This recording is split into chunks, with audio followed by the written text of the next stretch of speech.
space. There you go, a little bit of a workspace over there.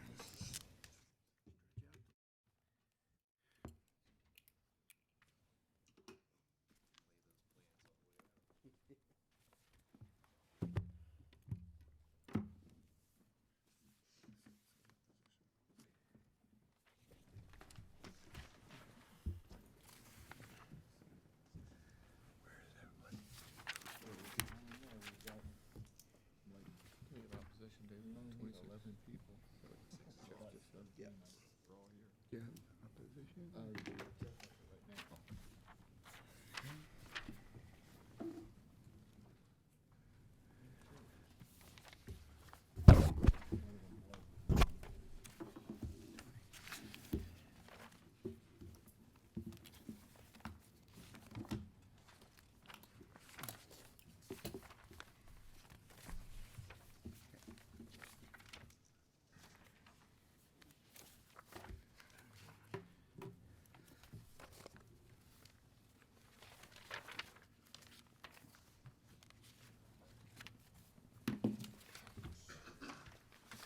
Yeah, I guess. Looks like you heated up. Like you said.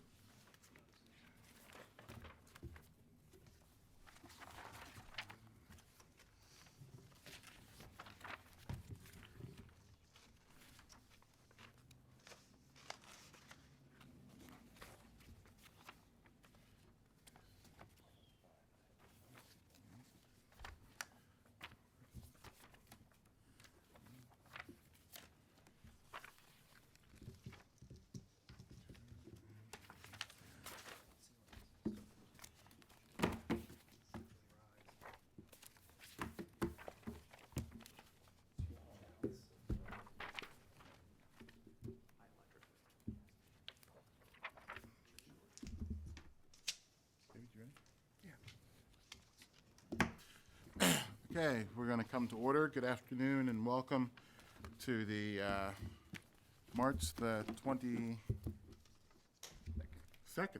convening of the Baltimore City Board of Municipal and Zoning Appeals. Sorry for the late start. Before we get started, a couple of house rules.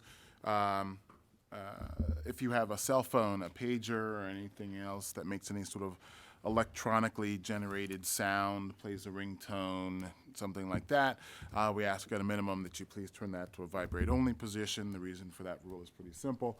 There, you'll notice there are a number of microphones which are arrayed around us up here, and those microphones are all very sensitive. They're not only for the purpose of amplification, but they're also for the purpose of recording these proceedings. And cell phones, pagers, and the like going off in the gallery interrupt not just the general conduct of these proceedings, but also interfere with the recording of these proceedings. Along the same lines, to the extent that you need to have a conversation with someone, we ask that you please take that conversation out the double doors to your rear. And the reason for that rule is the same. Conversations in the gallery interrupt not just the general conduct of these proceedings, but also interrupt the recording of these proceedings. Those of you who are forward of the wall above you, if you turn around, you can notice that there are 3 video cameras mounted on the wall behind you, and there are 2 video cameras mounted on the wall up here behind us. These proceedings are being recorded for broadcast. I believe they are streamed live and recorded for broadcast on the city's cable access network.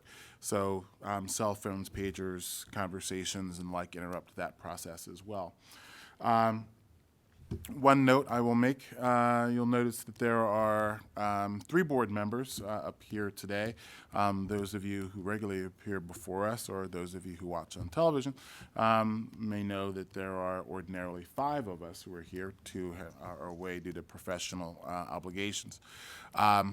So that can present a bit of a challenge for us as the one of the issues which could be brought up, particularly in an opposed case, is that the board may not be properly constituted.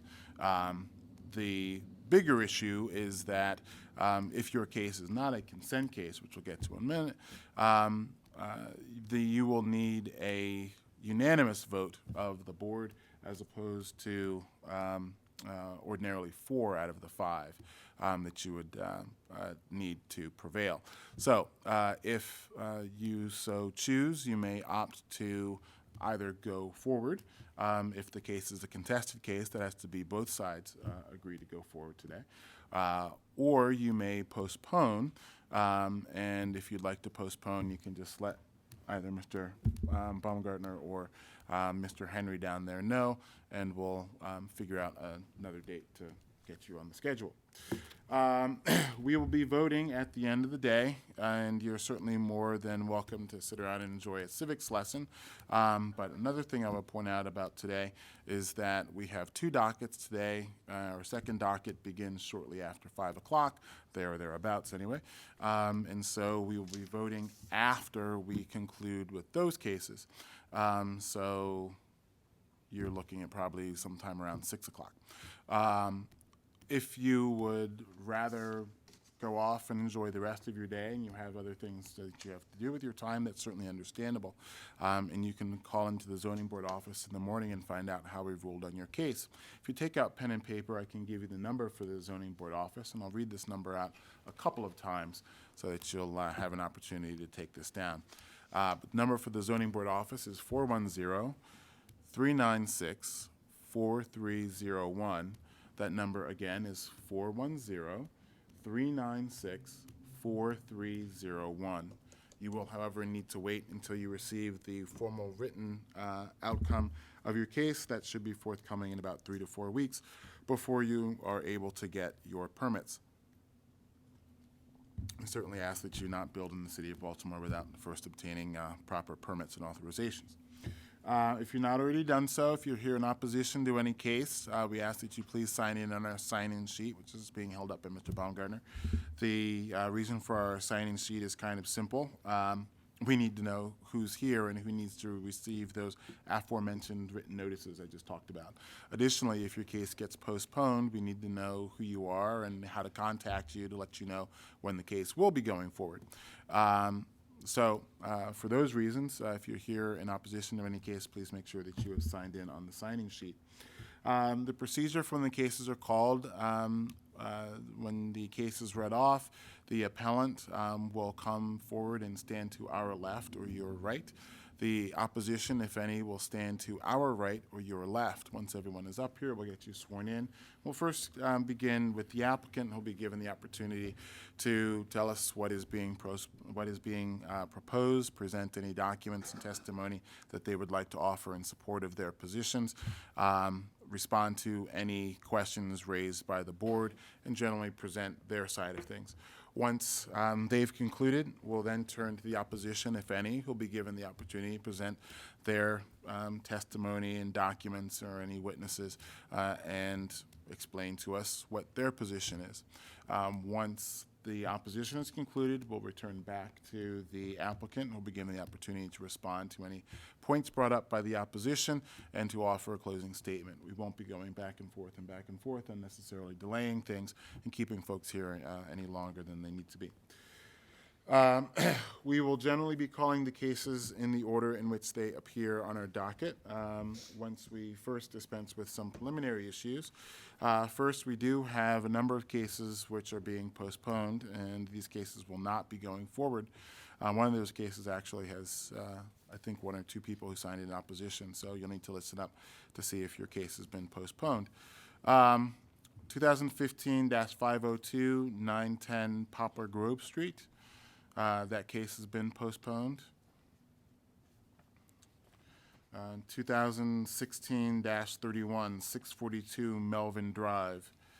That case has been postponed. 2016-33, 2211 through 2217 Maryland Avenue. That case has been withdrawn. And 2016-34, 1800 North Bond Street. That case has been postponed. Finally, 2016-45, 1213 Edmondson Avenue has been postponed as well. So if you're here on any of those cases or here in opposition on any of those cases, please make sure that you've signed in on our signing sheet, and we can let you know when those cases are being going forward Actually, with two of them, 2015-502, 910 Poplar Grove Street. That case has been rescheduled to April the 5th. And 2016-31, 642 Melvin Drive. That case has been postponed until April the 19th. The other cases which are being postponed, so long as you've signed in, we'll let you know when those cases will be going forward, but they will not be going forward today. Next, we have a number of cases which are on our consent agenda, which I had referred to earlier. Our consent agenda consists of cases where the zoning board staff has reviewed our files in these cases, and the board has decided that we have sufficient information in the record to approve these appeals. I'm going to call the consent cases together as a group as I read them off one by one. If you'll please stand in the order in which I'll call, the first person standing here, everyone else lining up down the dais behind them. Once everyone is up here, we'll get you then sworn in, and as we address each case in turn, you'll be given the opportunity then to add any information at that time that you would like to have added to the record. First case on the consent agenda is 2016-23, 3309 through 3317 Eastern Avenue. Kai Huang. Afternoon. Next is 2016-26, 815 South Luzerne Avenue. Robert Walter. I think they have opposition signed in. Oh, yeah, that's right. That has opposition. Thank you for pointing that out. 2016-29, 804 South Milton Avenue. Tony Valeri. 815 South Luzerne. Yeah, That actually has it's opposition. actually not on consent. Yeah, so that's you not should on have a consent. seat, and he'll call you back up in a little bit. Yes, thank you. 2016-29, 804 South Milton Avenue, Tony Valeri. Next will be 2016-30, 1428 North Broadway, Kareem Harid. 2016-36, 1204 Ridgely Street, John Proshaniak. Then 2016-38, 1309 Decatur Street, Julie Tice. 2016-41, 422 Calvin Avenue, Robert Knudsen. 2016-42, 424 Calvin Avenue, also Robert Knudsen. And finally, 2016-43, 2609 through 2627 Huron Street, Lisa Junker.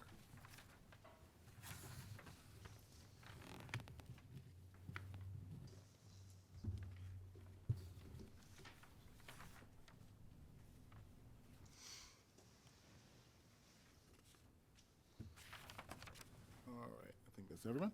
If you all can raise your hands and be sworn, please. Do you swear or affirm the testimony that you're about to give in this hearing will be the truth, the whole truth, and nothing but the truth?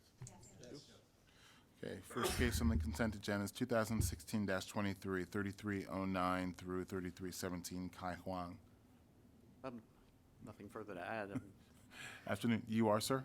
James Heist, the attorney for the appellant, Kai Fang LLC. Okay. And, sir, we have this as an application to consolidate the lots, house 5 dwelling units at this location, and use the first floor as commercial. Is that That's correct? Yep. All right. Mr. Tissot, anything from the planning department? Objection. Okay. And counsel, anything further to add to supplement the record? I do have some information. I can leave it behind if you want to take a look Sure, at we that. can pass that up. Yeah. Some pictures and some Copies for everyone here. letters of support from the community. Pass that down to Mr. Taylor. Anything further? Nope. All right. Zoning board staff, having previously reviewed your application, we determined that there is sufficient information to approve your appeal. Thank you. Take care. Thank you. Good luck. Next, 2016-29, 804 South Milton Avenue, Tony Valeri. Yes, I'm Good afternoon, sir. We have this as an application to construct a second-floor rear addition with side and rooftop decks. Is that correct? Mr. Tissot, is there anything for the planning department? No, sir. All right. And Mr. Valeri, anything further to supplement the record? No, sir. This is zoning board staff, having previously reviewed your application, we've determined that there is sufficient information to approve your appeal. Great, thank you. Good. Take care. Next, 2016-30, 1428 North Broadway, Kareem Harid. All right. Mr. Harid, we have this as an application to construct second-floor rear addition with rooftop deck at this location. Is that correct? Correct. Mr. Tissot, anything for the planning department in this case? And Mr. Hareed, anything further you'd like to add to supplement the record? No, sir. All right. Zoning board staff, having previously reviewed your application, we determined that there is sufficient information to approve your appeal. Thank you. Good luck. Next, 2016-36, 1204 Ridgely Street, John Proshaniak. Prochniak, yes, sir. Prochniak. Sorry about that. That's okay. Sir, we have this as an application to construct a one-story pavilion into the street side yard. Is that correct? That's correct, yes. All right. Mr. Chiso, anything from the planning department? All right. And anything further to supplement the record, sir? No, sir. Okay. Zoning board staff, having previously reviewed your application, we determined that there is sufficient information to approve your appeal.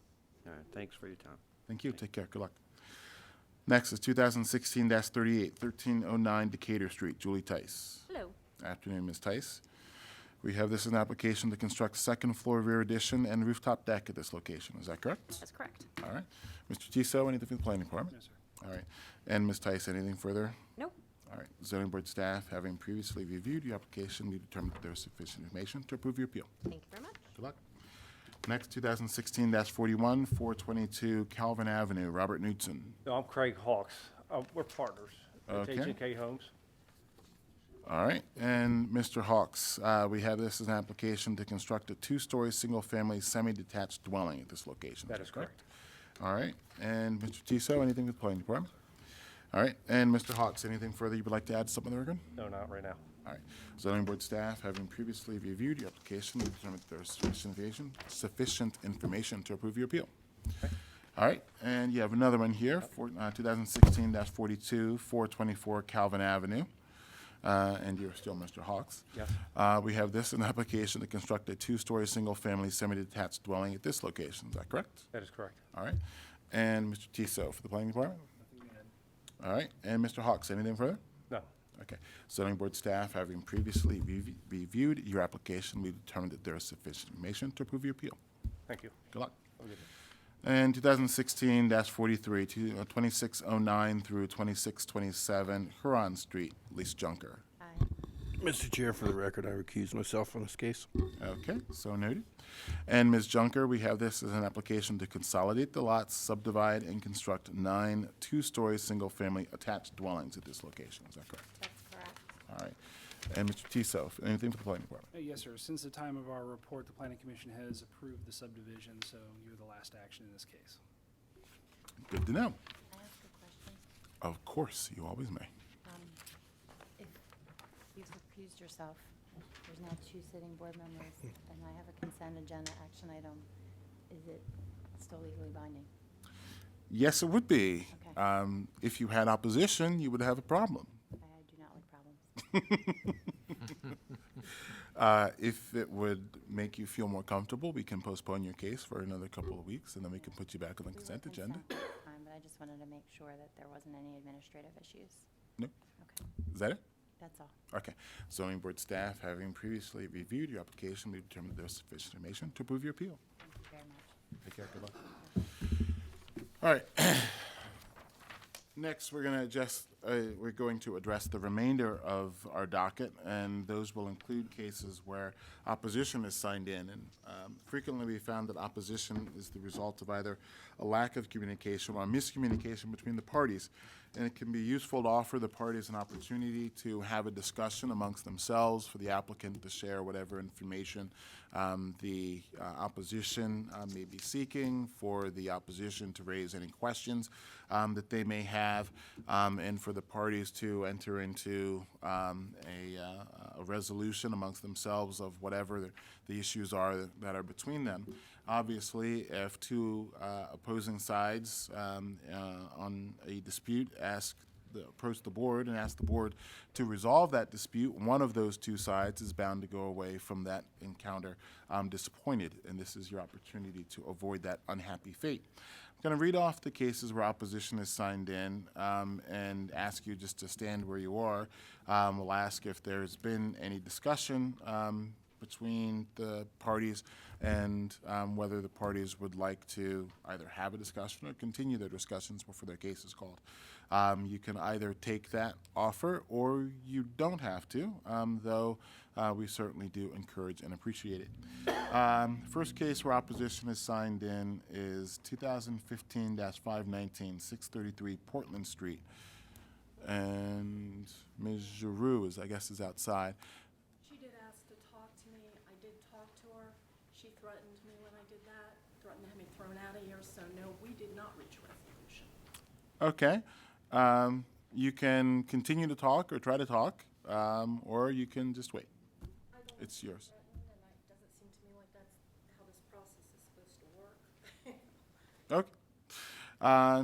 2016-26, 815 South Luzerne Avenue, Robert Walter. Okay. And folks, have you all spoken? No? That's 815 South Luzerne Avenue. Okay. You folks have not spoken? Okay. This is your opportunity. Would you like to speak and see if you can get your questions answered or get something worked out? Well, the addition was built on, and the deck was built on without a permit. And I received a letter the first part of January that they were going to have have the deck and the addition put on, and it had already been done Okay. without a permit. Okay. Well, we're not really going to get into the substance of the issue right now, but I'm guessing you're here in the opposition. I think that lady there is here for the applicant. Did the drawings, and my client called me yesterday asking me to come here because he couldn't be. Okay. So I don't think I'm in a position to respond. What I understand, I'm sorry, I could barely hear your concern. That they built the addition, they built the deck without a permit. Well, the question right now, folks, is, because we're not really on the record, so you can either have a discussion and see if you can get things worked out, or you can not have a discussion. So the choice is yours if you would like to speak and get information that you're seeking or not speak. I can go through the drawings with you. In regards to the permit, I'm not the person who would pull permits so if Okay. there's anything that was built and you were against, I think I just should postpone the case. Okay. So why don't you guys talk and see what you can get answered? And then when your case is called, we'll see where you are at that time, okay? Sound good? Okay. All right. Was that it? Yes. Okay. All right. Calling 2015-519, 633 Portland Street, Lee Giroux. If you could just step out and let Ms. Giroux know that we're going forward.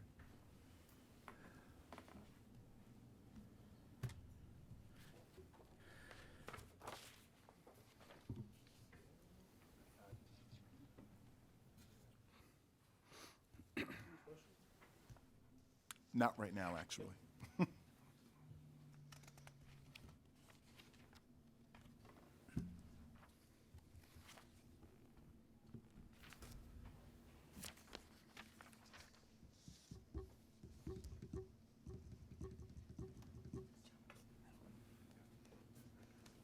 Yeah, we called your case. Come up. Okay. They're coming in? Okay. Amy Giroux's gonna show up. She's here. So hot.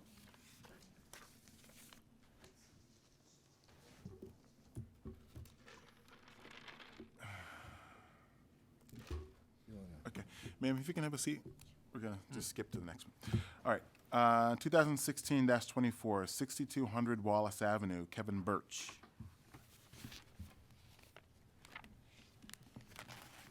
Okay, calling again, 2016-24, 6200 Wallace Avenue, Kevin Birch. Is that you? Yeah. Okay, come on up.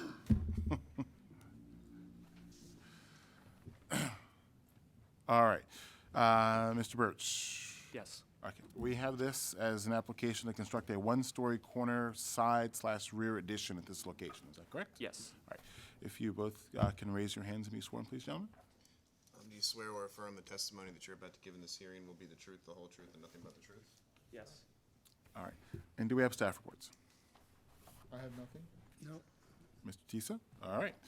Mr. Birch, why Yes. don't you tell us what it is that's being proposed here? The building itself, we're expanding on it with an addition on the side and rear.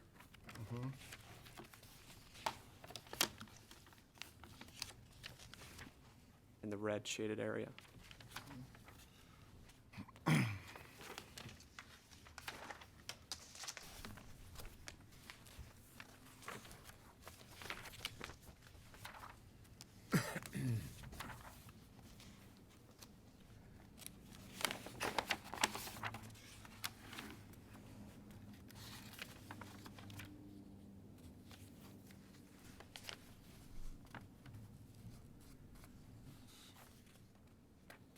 Good.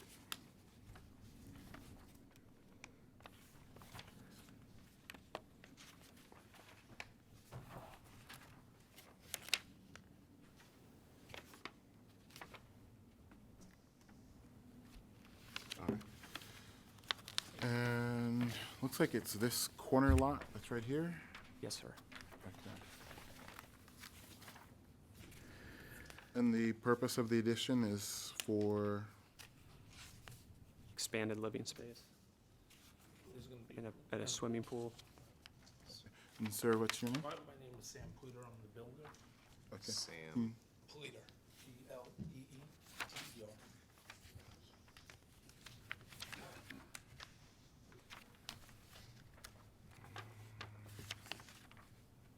So just to enlighten the board a little bit, we have gone for a variance before.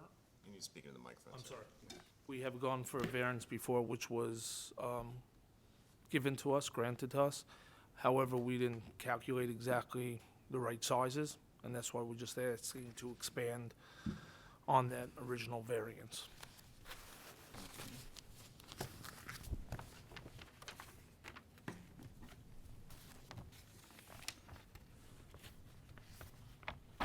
I also have letters from the homeowners association and a neighbor.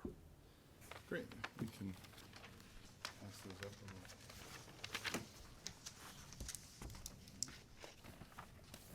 And you'd like to have these added to the record? Yes, please. Yes, please.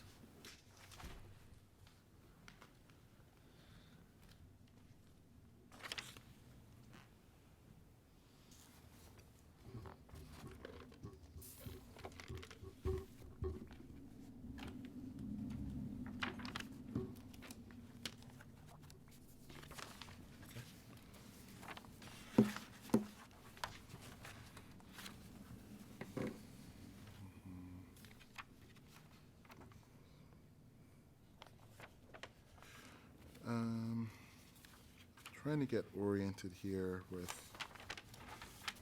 the drawing, particularly this one here. The street is Right in front of you. here? Wallace. Okay. And then where your left hand is.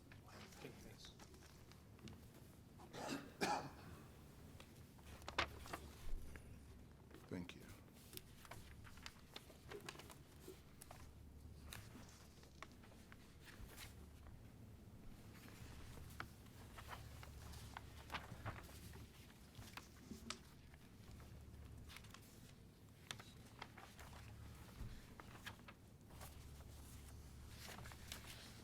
Well, I'm a little bit confused. Are there two driveways? I'm seeing cars parked at two locations. Well, the driveway is going into a garage over here.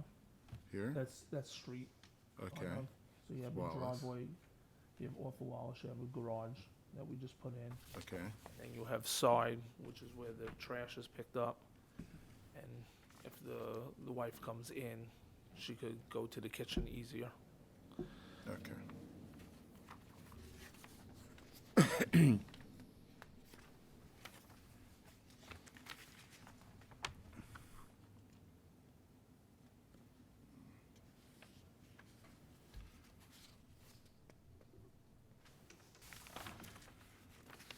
Okay. All right. Any questions? All right. Thank you both.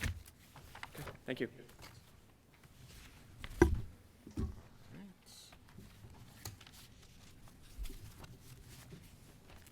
Skipping down again. 2016-28. Actually, no. 2016-27, I'm sorry. On both of them, 27. Ah, great. Good afternoon, gentlemen. Easy enough. 2016-27, I'm calling with that 2016-28. That's 2016-27. This concerns 212 through 214 South Duncan Street. Mark Norgard. That's me. Okay. And Mr. Norgard, we have this in application to subdivide into 2 lots, construct second-floor rear additions with rooftop decks, and use as 2 single-family dwellings. Is that correct? That's correct. Okay. And then 2016-28, I guess, is a companion case, 2012-214 South Duncan Street, and that's also described as an application to subdivide into 2 lots, construct second-floor rear additions with rooftop decks, and use as 2 single-family dwellings. Is that correct? Yes, sir. All right. If you can raise your hand and be sworn, please, sir. Do you swear or affirm the testimony that you're about to give in this hearing will be the truth, the whole truth, and nothing but the truth? I do. All right. Mr. Chiso? In both of these cases, we have no objection to the appeal, subject to the requirements and approval of the Planning Commission. All right, thank you. And Mr. Henry, any staff reports? I have nothing. All right.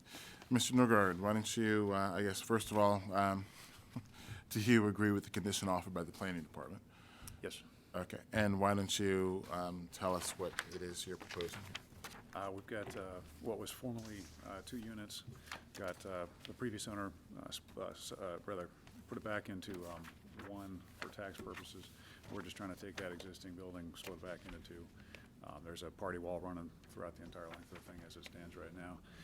And then to add living space, at the back of the house, we're adding, keeping the existing roof line, just another bedroom size space plus a rooftop. Come deck on forward top. a little bit. Yes, sir. There you go. Continue. That's about it. Okay.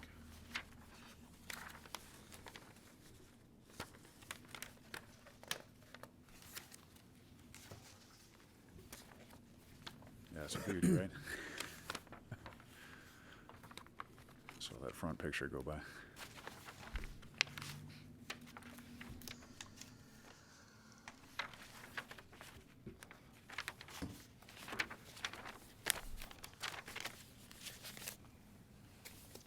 So the current use is as 1 dwelling unit?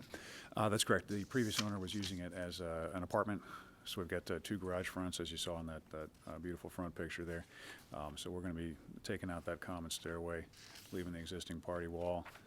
We'll leave what'll end up being 1-car parking for the front with about 17 to 18 feet of garage space there. Counting on, whoever moves into a 900 square foot apartment to drive a Prius instead of a pickup truck. But, maybe get a little bit of parking out of it as well.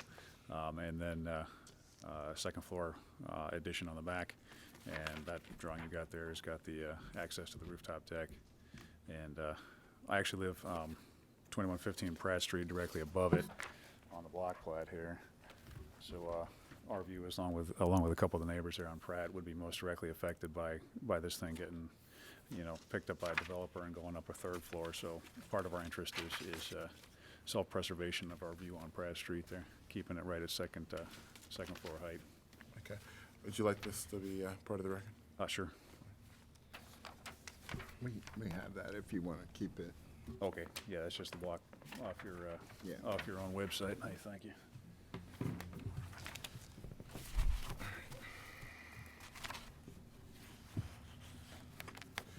Okay, any questions? This is the part where I call back tomorrow? Yes. Okay, thanks, gentlemen, appreciate your time. You're welcome.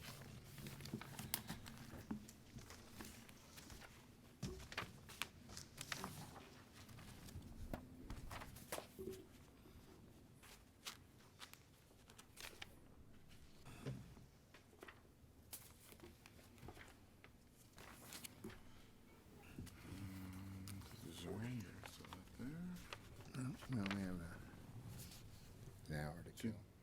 Yeah. 2016-40, 3537 Bel Air Road, Andre Lewis. Good afternoon. You're Mr. Lewis? Yes, all right. Mr. Lewis, we have this application to use a portion of the premises as a nonprofit community center. Is that correct? All right. If you can raise your hand and be sworn, please, sir. Do you swear or affirm the testimony that you're about to give in this hearing will be the truth, the whole truth, and nothing but the truth? Yes. Okay. And do we have staff reports? I have nothing. Mr. Tiso? All right. Mr. Lewis, why don't you tell us what it is that you're proposing here? If you can particularly go into some of the details as to what the proposed community center use would be, as well as how, I guess, where in the building it would be located. Show you some stuff too. Well, the building was formerly a hair salon, and there's a portion that's like a 19 by 24 foot space that I want to use as a community center. Did you say 19 by 24? Yes, sir. I have the drawing. I did a 2-scale drawing here for the permit office. Okay. And here's some paperwork here as far as from some of the people that want to be involved. I want to do, first of all, like an expungement program for like ex-offenders up there. I have a lawyer friend of mine that I play ball with, and he's willing to do it, you know, for us on a Saturday, come up there and help them get their records expunged. And then I have Rita Church, which of the Rita Church Foundation, a building that was built over there by Clifton Park. She wanted to do a GED program in there. And from there, I want to do like a hands-on skill set for the people in that area as far as carpentry, plumbing, electrical. I feel I can take on like 12 to 15 clients, and I have, as you can see in the paperwork, a number of people that want to be involved. I work up at Morgan State in engineering. I've been there like 20 years. I have a number of professors up there that want to be involved also. And they're right there on the paperwork, as you can see. Like to make these a part of the record? Yes, sir. And I was working with Benny, which is the Bella Edison Network Incorporation up there. We was doing some stuff up there, and they did some a workshop in my building. There's some pictures of them doing it. They did a mosaic flower pot workshop in my building for like a week. And they also did a community meeting in there. So I'm thinking that they also be, you know, using the building also. But in the write-up that I gave you, it kind of gives you a detail as far as the expungement program, the GED program, computer literacy program, because I have professors up there that want to teach them computer literacy. I'm just feeling that that neighborhood really needs help. I know it does, because I know people in the neighborhood. I've been there like 4 years, and I spoke to the youth and certain people in that area, and it's like, it needs help. So I'm willing to use part of my building to help that community. Okay. Yeah, and this is Will Smith, the guy from Benny. He was the guy that I first spoke with. He does a nonprofit up there on the 3200 block of Bel Air Road, but they basically deal with like trying to get people to buy homes. I'm trying to get people to get skills under their belts.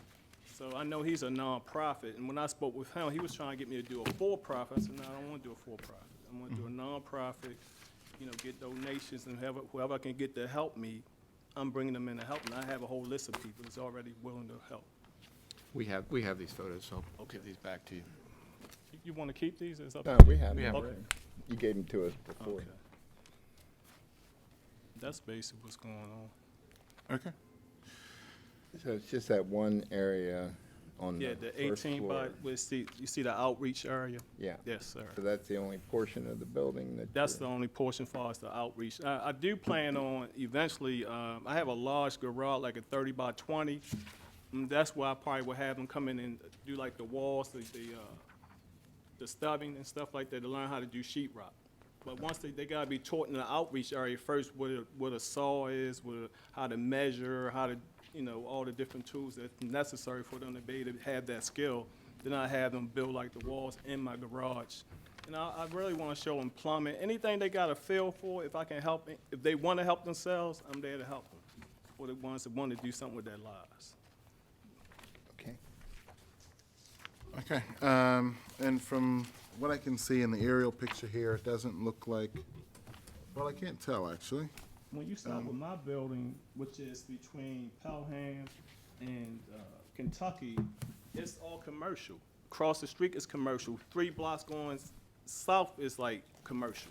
So I actually did a map, and you probably have it in record, where you can see that you got over like 40 spaces as far as commercials from my building on going south. And then you have another. Talking about on-street parking. Yeah, on-street parking, because my building is a commercial building, so it's on, yeah, exactly, on-street parking. And so it's plenty of parking, and even the salon that was formerly there, that is a pretty big building, so she had to seat at least 15 clients.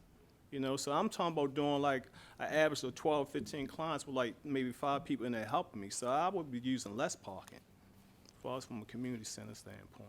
Okay. I was going to say, from what it looks like with the aerial, it doesn't look like there's any space on the property itself that's available for parking. But, okay, I understand that. I'm just asking, that's a question, Yeah, actually. okay, yes. Is yeah. there any space, or does the No, building it's take just it a up? front, like a storefront. Okay, because as we're looking here in this back one, I can't tell if this is an alley or if this is a parking pad that's there. Well, you're pointing, That's just the alley? Okay. So yours is, yeah. So I wouldn't, that's where actually Blue Water, what's that, Blue Water or something, as up on Bel Air Road, they park along the side of that building. We was just pointing. No, I was parking here. Oh, that's what. So here's your building, and then in the back of it, there looks to be this space. Is that a parking pad, or is that the alley? No, that's the alley. Okay, so that's not actually what my question is. Okay. I'm asking where the building line comes. Does it come all the way to the alley, or is there space here in the back? Sure. Pass that down. Same on it. Come over here. You said you have a garage on site? Yeah, I have a large garage on site. Can you park in the garage, anything? If I wanted to set it up for that, I could put spaces in the garage, maybe 4 cars, but I really want to use that as a skill Yeah, center. I understand. Part of the site.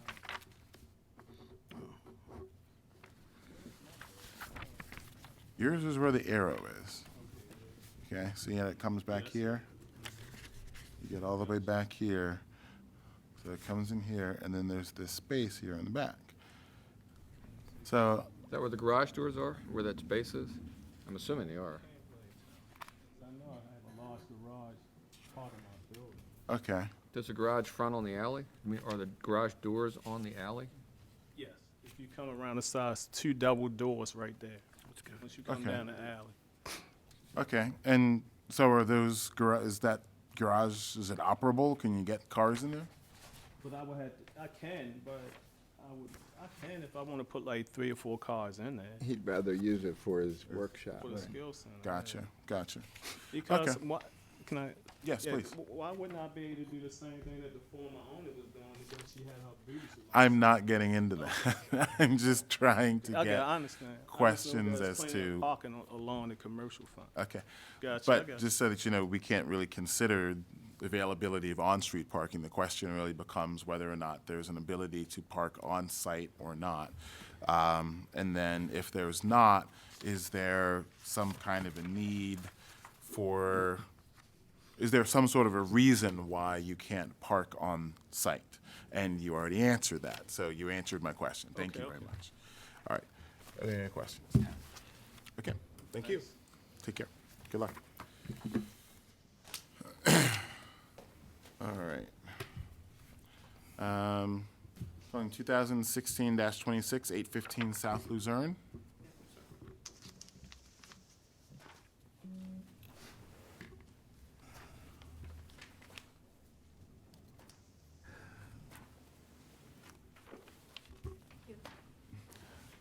Okay. And ma'am, we have a note that you'd like to ask for a postponement, is that correct? Yes. Okay. And you folks are signed in, is that correct? Yes. Okay. So you'll get notice whenever the case goes forward. But for today, 2016-26, 815 South Luzerne Avenue is postponed. Thank you. Thank you, sir. Okay, take care. Ma'am, I need to get your name. I have her name. Val, V-A-L, Coster, C-O-S-T-E-R. All right, thank you. Thank you. We're down to Lee's case.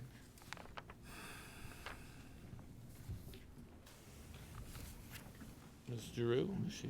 She knows she's next.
Okay. Calling 2015-519, 633 Portland Street, Lee's Route. Good afternoon. Afternoon, Mr. Rue. We have this an application to add a brewery and seating to the second floor of a tavern/restaurant. Is that correct? That's correct. Okay. If all those giving testimony can raise their hands and be sworn, please. Do you swear or affirm the testimony that you're about to give in this hearing will be the truth, the whole truth, and nothing but the truth? I do. All right. And do we have staff reports? Yeah. We have a letter from the Ridgely's Delight Association. It's dated February 26th. They write that the association is removing their previous letter of support for this proposal. With regard to the zoning appeal number 2016-519, the association has decided at this time it will not support the proposed addition of a microbrewery or nano or any type brewery on the second floor of 633 Portland Street. We have asked Mr. Quigley to present his plans for a brewery to the community and the board. This will allow the community and the association to ask questions. If the board and community concerns are satisfied after the presentation, we will send a revised letter. Then I'm assuming there's planning's report. There are, in addition to our February 5th letter, we understand the rooftop deck has been removed from the appeal and subject to the applicant showing the expansion is within the 25% limit of the board, we would have no objection. Okay. All right. Ms. Rue. Yes, good afternoon. We have revised our drawings, and we apologize for the first set of drawings. And there was a proposed deck, and we've taken that away from the equation as far as this project is concerned. The microbrewery is proposed based on the fact that this is going to be an accessory use to the existing tavern and restaurant, which has been here and has been established for quite some time. Mr. Quigley is here, and I'm going to let him explain his plan to you as far as what his brewery is about and how it's going to enhance what he does for a living already. Okay. I guess the threshold question would be if the community association has raised some issue about whether or not the applicant has Excuse me? met with them and. We do have a more recent letter. Oh, Yes. okay. We have a letter dated March 21st. The Ridgely Delight Association is writing to support the zoning appeal for putting a nano brewery on the second floor of this current establishment at 633 Portland Street. It is our understanding that the original appeal also included approval for an outdoor deck. The association does not support the construction of an outdoor deck on the second floor. We do not support any type of expansion that proposes outdoor seating. We would also note that the zoning notice posted does not include an approval for an outdoor deck. I am including a copy of the building plans presented by Mr. Quigley to the community and the zoning notice posted on the building. That's the end of my report. And to answer your question, yes, we did meet with the community association in between these two hearings. Okay. That's the second letter. Thank I you. figured that one out. All right. All right. Please continue. Okay, Mr. Quigley? Good afternoon. How you doing? Hello, sir. The proposed nano brewery. Your name, sir? I'm sorry. My name is James Quigley. Yes. I've been working on this project for about 3 years, and I bought an old Aero beer, which is Globe Brewing, a trademark, and I wanted to brew the beer in my establishment because my establishment is old. It dates back to 1877 as a tavern, and the history with the beer, I wanted to kind of coincide to go together. So I have a Aero beer and Shamrock Pale Ale, which is an old beer from the 1939 that I have the recipe to, and from Aero, and I was just gonna brew minimally between 12 to 18 kegs every 2 weeks, and just do draft keg inside my my little establishment downstairs, which would be my tasting room that already exists, and upstairs too, because I'm expanding the tavern upstairs. So why don't you tell me what the layout is currently? The layout is I believe I don't have the. So you have a drawing here of the first floor, so I know what that looks like. And so then this is how it looks like currently, right? This is how. That's correct. Okay. That's first floor. Yes, first floor. And so what's on the second floor right now? It's an apartment. Okay. All right, so first floor bar, second floor, there's an apartment. Is the apartment the entire second floor? Is it a portion of the second floor? No, I'm sorry. There's an apartment on the third floor. The second floor right now is nothing but storage. Okay, all right. Storage presumably for the tavern? Just personal belongings, things like that. Okay, all right. So first floor bar, second floor, just basically vacant space with storage, personal items and the like, and then third floor apartment. Yes, sir. And then, so we have a drawing for the proposed second floor.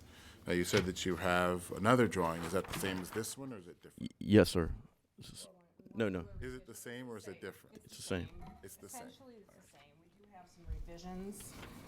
What we did on this is that we're going to move where it says a proposed small bar at the very top of the staircase. I'm recommending that it be moved across right where the last of the tables are, which would be right on that side, on the other side.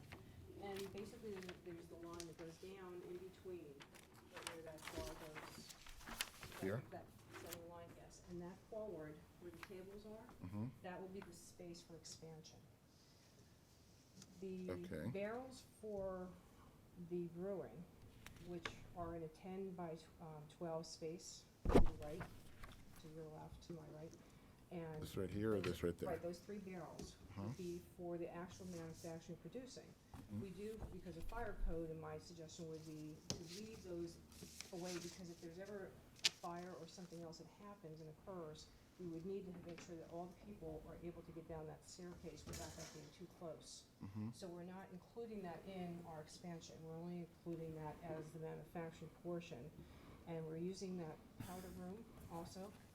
There's a closet that's established. There'll be a shower in there, just in case of an emergency. And then the rest of the floor space that's actually enclosed, and the indoors will be used for the bottles and for the inventory for the second floor, because it's not practical to go all the way to the basement to get the supplies, to keep bringing them back and forth and run them through the first floor. Okay. So that line that goes right across, right here, where I have the orange line, essentially this is all we're asking for.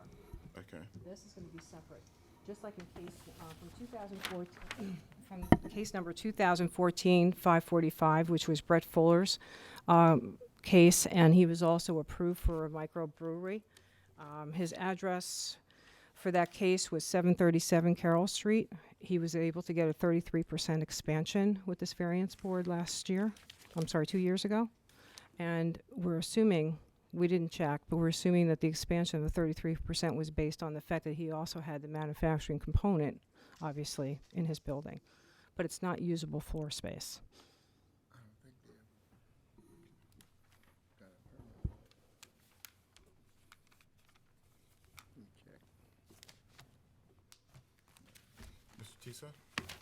I didn't participate in the earlier case cited, so I'll defer to the board's wisdom on that. But if it's part of the manufacturing, which is a non-conforming use in this district, I would assume that that would be part of the use. We're in R9 in this district. So, Well, your objection had been based on the 25% threshold. Correct. And so I'm trying to get a sense of where, are you satisfied with that explanation, or you're not satisfied with that explanation? to me, it sounds like it's part of the use. So I would think that the area would be counted. Okay. But that's just my opinion. And my objection would be, we have a 33% with case 2014-545, where they were expanding for a brewery and been given the approval from this board. Okay. Anything further? Nothing else. Thank you. Different property. Ma'am? Hi, you need my name. I'm Deborah O'Neill, and I'm a neighbor. I got involved with this because we had a parking petition and we were trying to limit parking. And in the course of that, all of the zoning stuff became uncovered. Some of us didn't even know what was going on. A little way closer to the microphone. But one of the things that was going on is Mr. Quigley insisting that he needed 2 blocks of our longest block set aside for parking for his tavern because of the stuff that was happening. So at that point, I started to pay attention because we don't have any parking. My only concern, the only reason I'm here today, is my understanding is he's allowed 25%. I'm okay with that because I think that will not impact on my parking. But anything more than that, I have some concerns about. That's it. Okay. All right. Mr. Tranter, was there some observation that you had? No, I think the facts speak for themselves. Other than, I do believe you have a basement that's also included in the storage for the tavern. It's storage for the first floor that's existing now. Tavern. Right. We have inventory storage marked on the second floor for the inventory for just strictly for the brewing. Well, as Mr. Tissot said, brewing is part of the use for the tavern. They're Right. asking that to be accessory to the tavern. So, I mean, it's Understood. all connected. You can't have a brewery in a residential district, so it has to be accessory to the tavern in order to have it at all. But, so the 25% threshold, I think, needs to be nailed down, including the basement that would fall in, that would increase the calculation a little bit from just the first floor. That's all I was trying to make a point. But I'm not sure you can get the entire second floor into that without problems. Do you have dimensions on the, on your basement as far as what the square footage is? We do. Basement floor.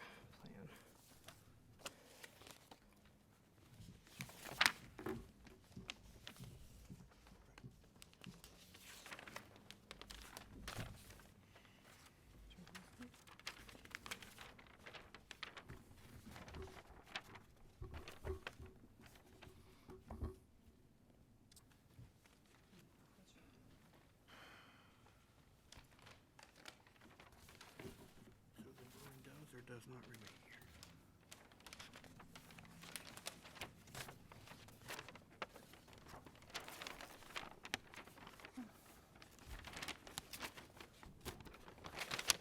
Make this a little bit easier. Based on the first set of floor plans that we have that we have in our possession from Mr. Quigley's engineer, the basically the square footage for the basement was not included except as part of use of the first tavern floor. It says on here, and he didn't even calculate this in here. He's got first floor, second floor, third floor total. So he didn't put that in. Okay, so the basement, in doing your calculation of the Right. square footage of your existing use, Yeah, he's got nothing in here. you omitted that. Right, he did, on his code analysis as well. Okay. But essentially, all it's being used for right now, and has been all these years, is just the inventory for the liquor and everything, which I respectfully, obviously are looking at that. The only other thing I've asked Mr. Quigley, if we could not get the floor space with the manufacturing portion of the barrels being upstairs, which is 120 square feet total, would be to move those to a different location, either on the first floor, make it part of the kitchen, or put it into the basement where the fermenter would be. Well, if I'm understanding you correctly. So we could take 120. Just a moment. If I'm understanding you correctly, Mr. Tanner, is that what your suggestion is? Well,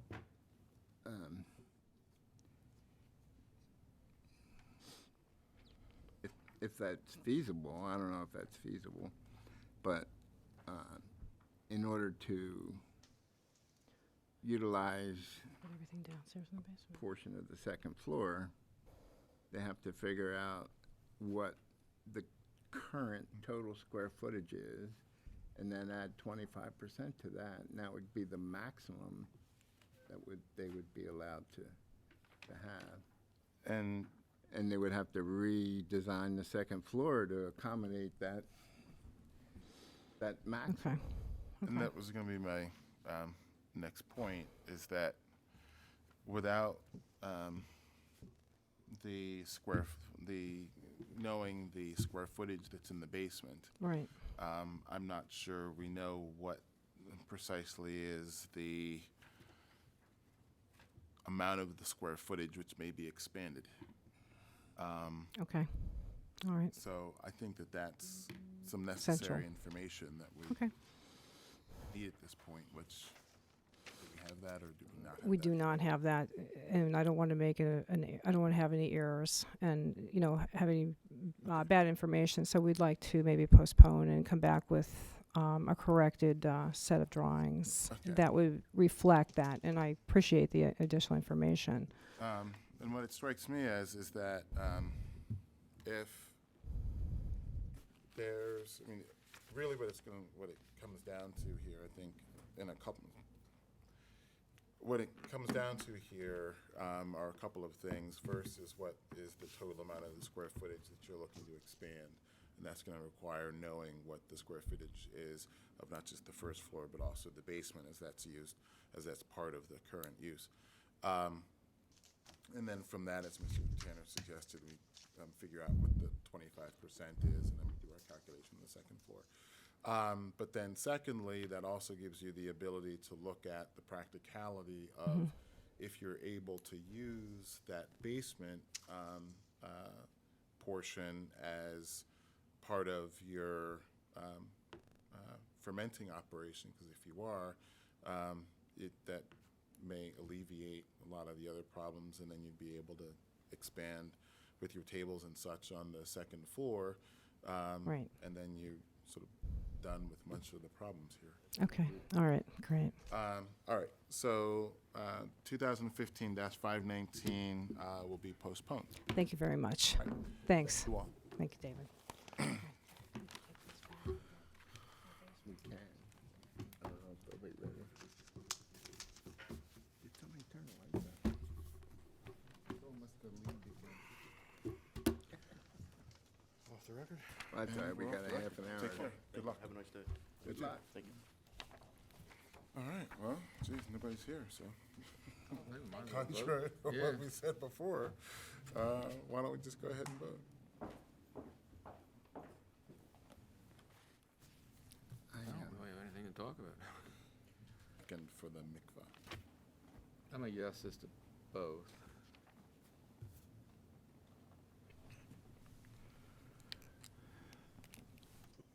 Does it matter now? Sure, you can vote to give them the mikvah. Yes. Was that a yes, yes, or a yes, no? Yeah,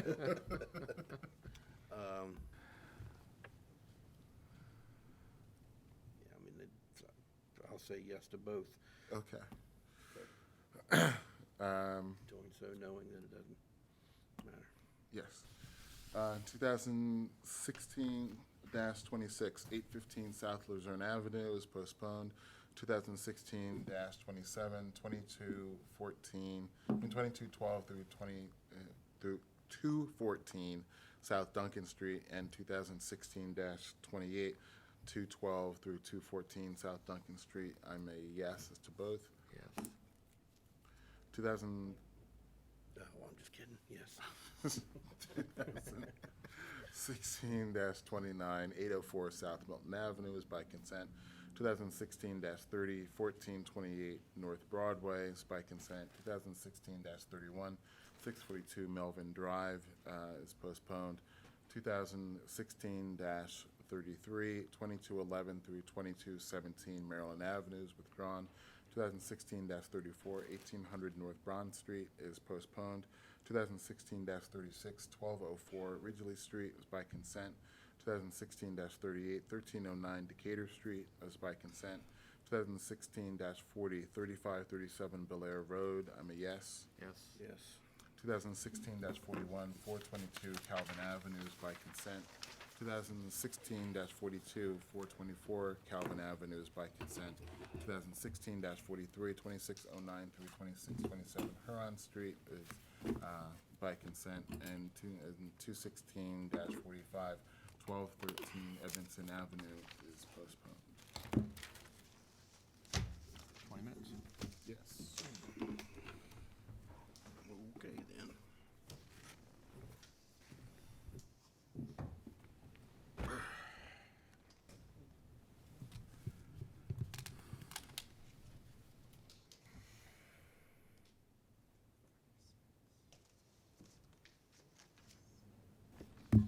I think you did.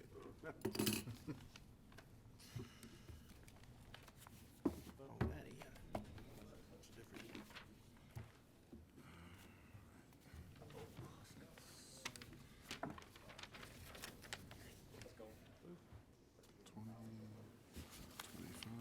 All right, we gotta get the kids at 6.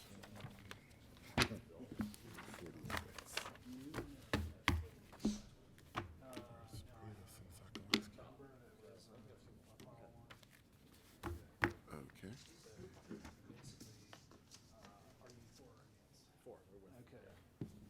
So,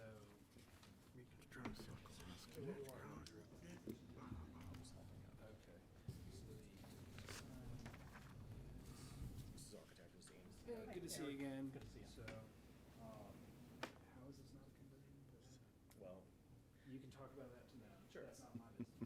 The concern, And here the case to the right of us. curb cut, curb cut Yeah. approved, these two? So that was issues. Yeah. Okay. I can explain to you.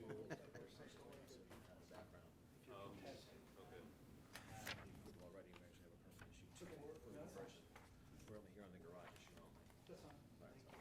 I'm good. So if you're passing it, sign it.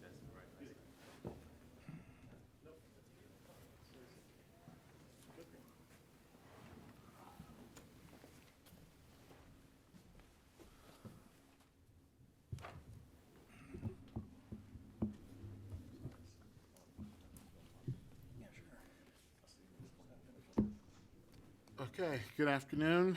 We're going to come to order. Good afternoon and welcome to the March the 22nd convening of the Baltimore City Board of Municipal and Zoning Appeals. First, a couple of house rules before we get started.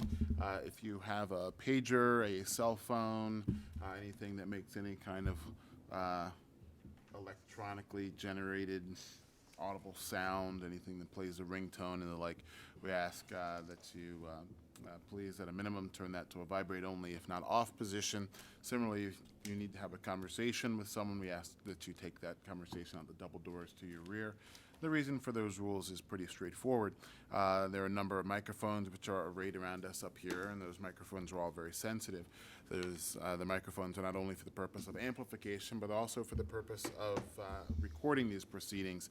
And cell phones, pagers, conversations and the like generally disrupt these proceedings and also disrupt the conduct of these proceedings. Additionally, those of you who are sitting forward of the wall above you, if you turn around, you'll see that there are 1, 2, 3 video cameras mounted on the wall up there behind you, and there are 2 video cameras up here mounted on the wall behind us. And these proceedings are being streamed live on the city's cable access channel, I think the internet site, and recorded for broadcast on that on the city's cable access channel. So conversations and cell phones and other noise and the like coming from the gallery disrupt that process as well. We'll be voting at the end of the day, and you're certainly more than welcome to sit around and enjoy a civics lesson. There's actually not that many cases here, so you don't have to be waiting too long, hopefully, knock on wood. But if you've got other things to attend to, that's certainly understandable, and you can call into the zoning board office in the morning and find out how we ruled in your case. And the number for the zoning board office, if you want to take out pen and paper, I can read that off to you a couple of times. The number for the zoning board office is 410-396-4301. That number again is 410-396-4301. You will, however, need to wait until you receive the formal written outcome of your case. That should be forthcoming in about 3 to 4 weeks before you'll be able to get your permit. And we certainly ask that you not build in the city of Baltimore without first obtaining all of your proper permits. If you haven't already done so, if you're here in opposition to any case, we ask that you please sign in on our sign-in sheet. Sign-in sheet allows us to know generally which cases have opposition, as well as everyone who needs to receive those aforementioned written notices that I just referred to. Additionally, if your case gets postponed, we need to know who you are so we can send you notice as to when that case will be going forward.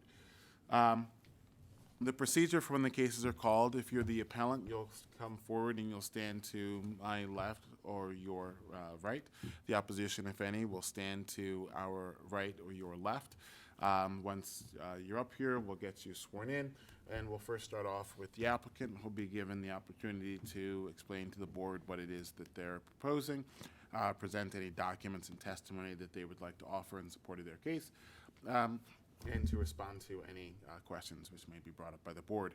Once they've concluded with their presentation, we'll then turn to the opposition, if any, who'll be given the opportunity to present their side of things, and finally we'll turn back to the applicant to respond to any points brought up by the opposition, and to offer a closing statement. We won't be going back and forth, unnecessarily delaying things too far into the evening.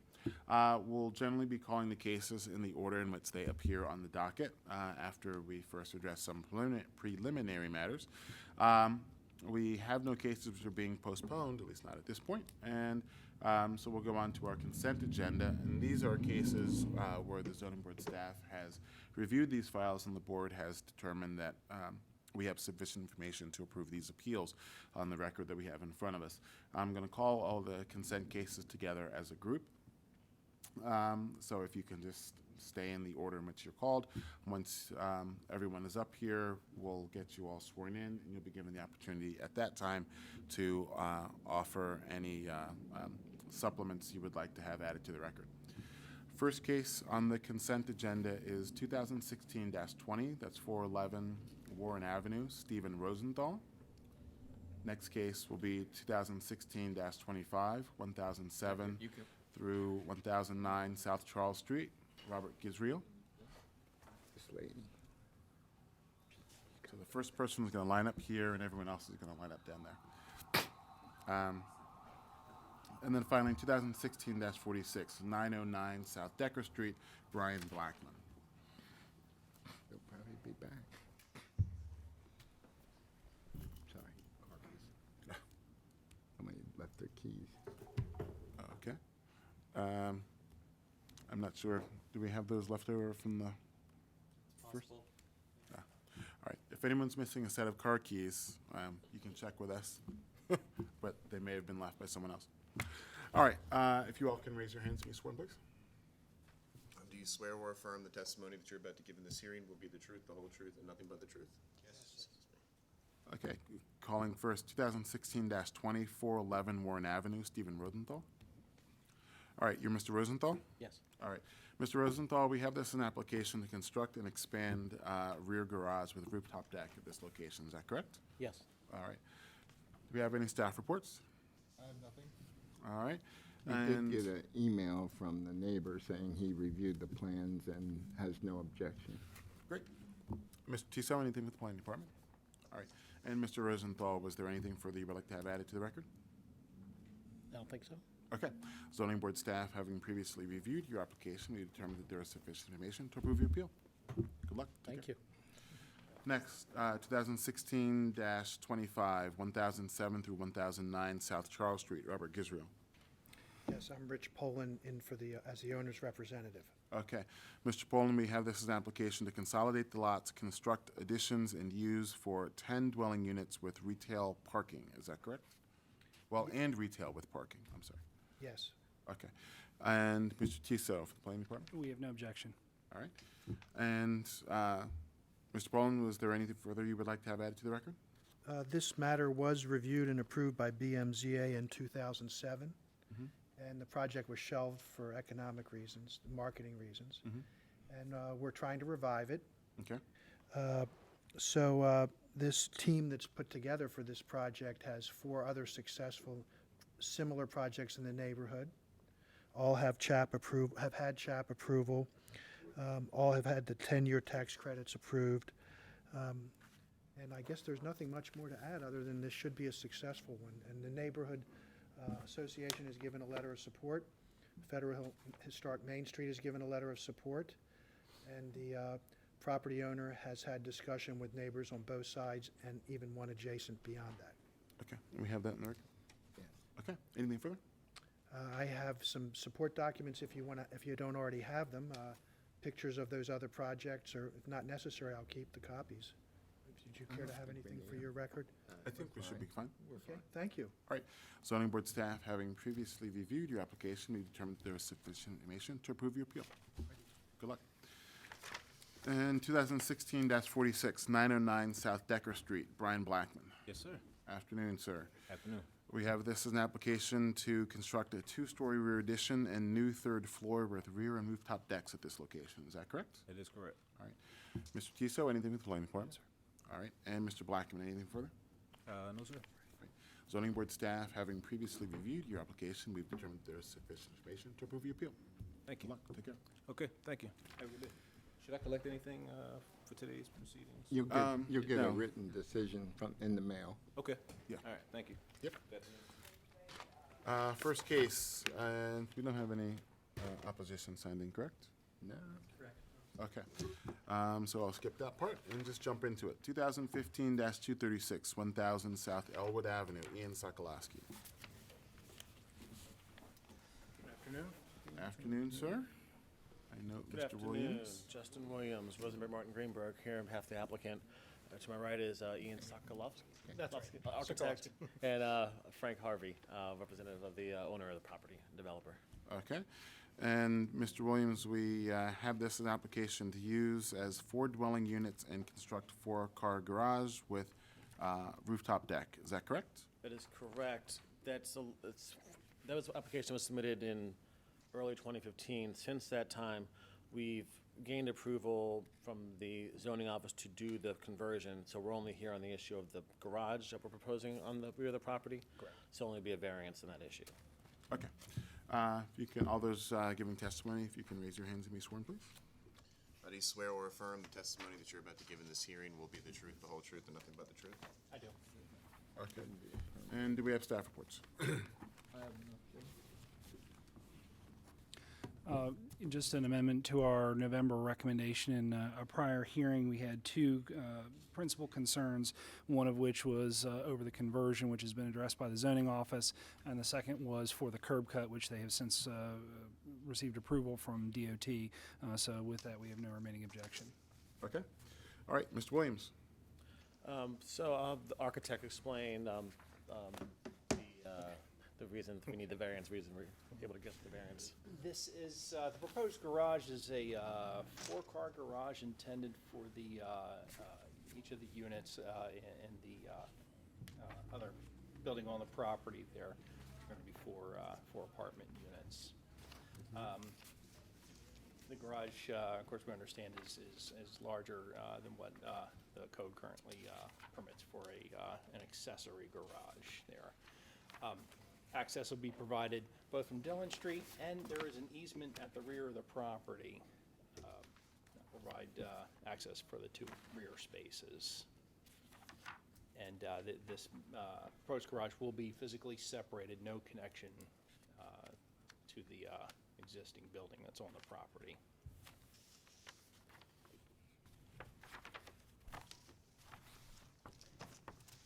Like I added, this is a landmark property.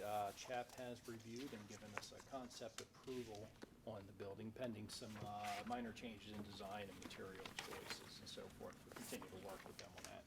Now, the drawings that y'all have are a bit outdated in that they did at one point show a connection between the two buildings. That connection has been omitted.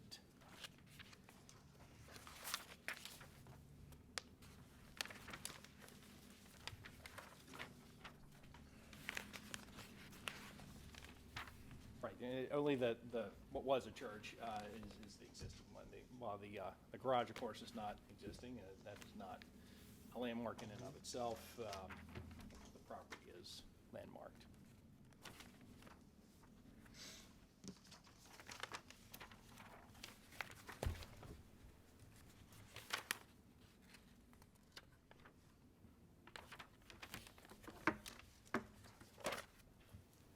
So the gate is no longer connected to the building, There will be a gate between the two just for security. as shown on the drawing. Right, just at the front. It's just a fence to But the keep people deck walking back there. is not connected.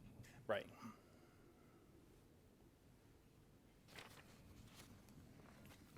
And so I guess the idea is to have one space per unit? That's right, that's right. Now, under the current building permit for the, just for the residential property there, it was approved to have a paved lot in that location, but it works out better for the residents by having a garage there. Okay. All right, and Mr. Williams, you were explaining something as far as... Right, so the application before you and the planning department's comment referenced the conversion issue. That has been taken care of by the zoning office, and we have already proceeded with a permit issued in 2015 even to start interior alterations for that work. I believe they're almost finished, is that correct? Halfway finished. So all we're asking the board for approval is for the variance to permit the garage to be within the rear yard, which in the R8 zone is required to be 25 feet. And there's an interior side yard variance needed as well. So this approval is just for the garage, and if the zoning administrator, it's up to him to sign off on the use. And if you've already worked that out, that's between you and the zoning administrator. That's correct. I mean, that's the way I see it. And then if we draft a decision, it's strictly for the request for the garage. Yeah. Okay. Any further? Any questions? All right. Thank you. Thank you. Thank you.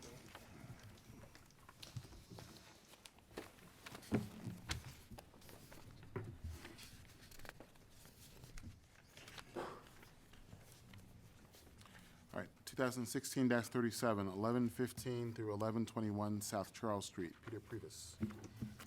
Good afternoon, Mr. Chairman, members of the board. Peter Priebus on behalf of the applicants, Pull the Trigger LLC.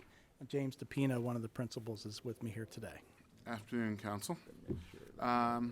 Previs, we have this as an application to add live entertainment and dancing to existing restaurant/tavern with outdoor table service. Is that correct? That's correct, sir. Okay. All those giving testimony, raise their hands and be sworn. Do you swear or affirm the testimony that you're about to give in this hearing will be the truth, the whole truth, and nothing but the truth? Yes. All right. Do we have staff reports? Nothing? We did not submit a formal recommendation. Unfortunately, we didn't have the time to do so, and so the applicant has not had the benefit of speaking with us about this. We would only encourage the board to add a specification for the area for live entertainment and days and hours of operation. And with that, we would not have any objection. Okay. Mr. Previs. Thank you, Mr. Chairman. If I can proffer, and there were a couple questions from staff, and I just want to make sure that the record's clear with regard to this request. The request is for live entertainment and dancing, and there is an executed memorandum of understanding dated December 15, 2015, between the owners and the South Baltimore Improvement Committee, Inc. That specifies 3 days a week, Fridays, Saturdays, and Sundays. Live entertainment being from 5 to 1 on Fridays and Saturdays, and 9 to 6 on Sundays. With regard to the space, I had submitted a drawing in the very front at the south corner of the front of the building is a 5x6 area where any live entertainment would occur. That would normally be acoustic style guitar players. We did put on there that we requested DJ and karaoke. We are removing the request for karaoke. We would like to retain the request for DJ only in the random, seldom event that there is a DJ as opposed to an actual guitar player, that request be in the file. Additionally, with regard to dancing, we would designate a 10 by 10 square area immediately in front of the 5x6 area, and 2 tables would have to be removed if there were in fact dancing. This is a pet peeve of my own, in that if the establishment is a liquor license establishment and is not permitted for dancing on the use permit, the liquor board reads that extremely literally, and if 2 people break out dancing because they like a song they hear on the jukebox, they can be cited. And I've had a client that was suspended for 4 days because 2 people were dancing to a song to a jukebox. So we would like the request for dancing. The idea is that the music will be playing. It'll be in the background. It's not going to be a dance hall like a Roaring 20s all-night dance-a-thon. But we would like to request for dancing, and if people do need a place to dance, we would move 2 tables out. The final issue with staff reports was the actual dimensions of the building, and we have discovered that this space only goes back 90 feet, that there is additional square footage behind that, and we've clarified that that's not part of our space, and I think we've made that clear on the drawings. And with that said, that is our request. We did get a copy of the drawing with the dimensions that show it at 90 feet.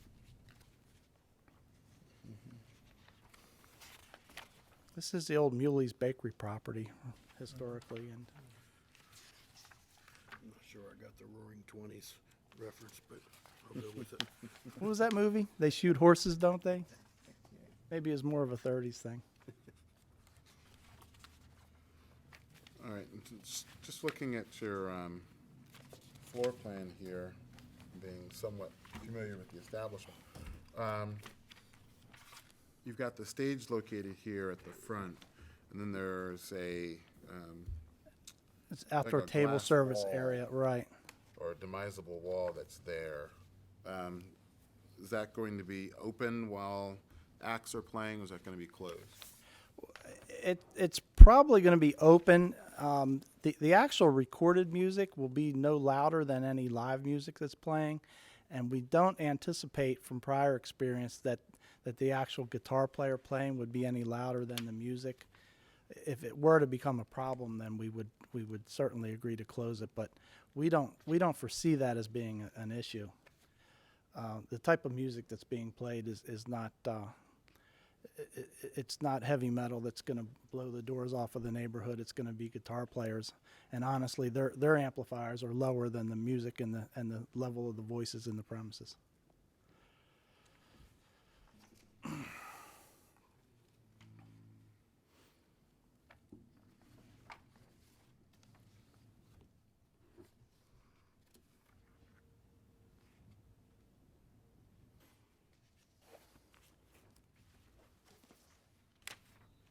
The MOU does dictate that we comply with all laws, especially the health department sound levels, so that music coming out of the premises would not exceed any of the health department regulations, and we would assure that that would not take place.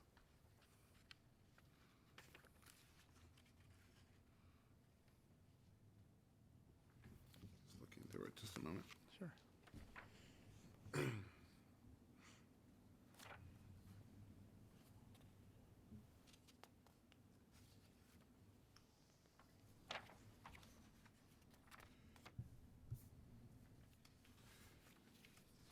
Is that, when that wall is closed, is there a door that allows people to go from the establishment out to those tables, or are those tables then no longer accessible?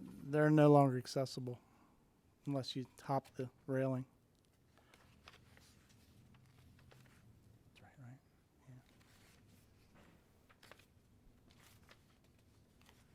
So there's no door, period. To the front tables? Correct. There's the front door is to the north of the outdoor table area, and that is actually concrete that's built up. It's like a like a elevated level, and then there's a railing all the way around that. So the sliding glass opens up in the front. It opens up the entirety. Is this the regular door, and this is the wider expansion that?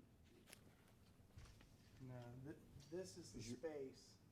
That's opened, It's a double garage door. right? And this is your regular door. No, the regular door. I think that's the space next door, isn't it? It would be on the left of here where the. So just next to Mother's. Yes. Yeah. What's your last name? Photograph. D-I-P-I-N-O. So there's the regular door. And that's, Uh-huh.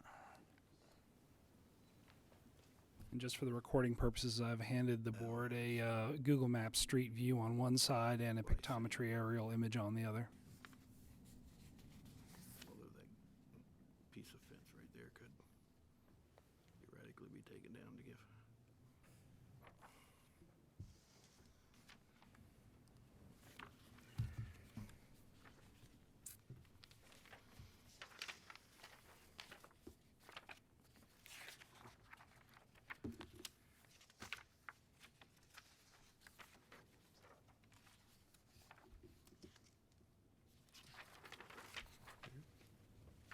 Thank you, Mr. Teasel.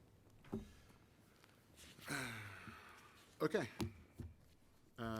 And the MOU is being offered to be incorporated into any approval that might be generated. Yes, sir.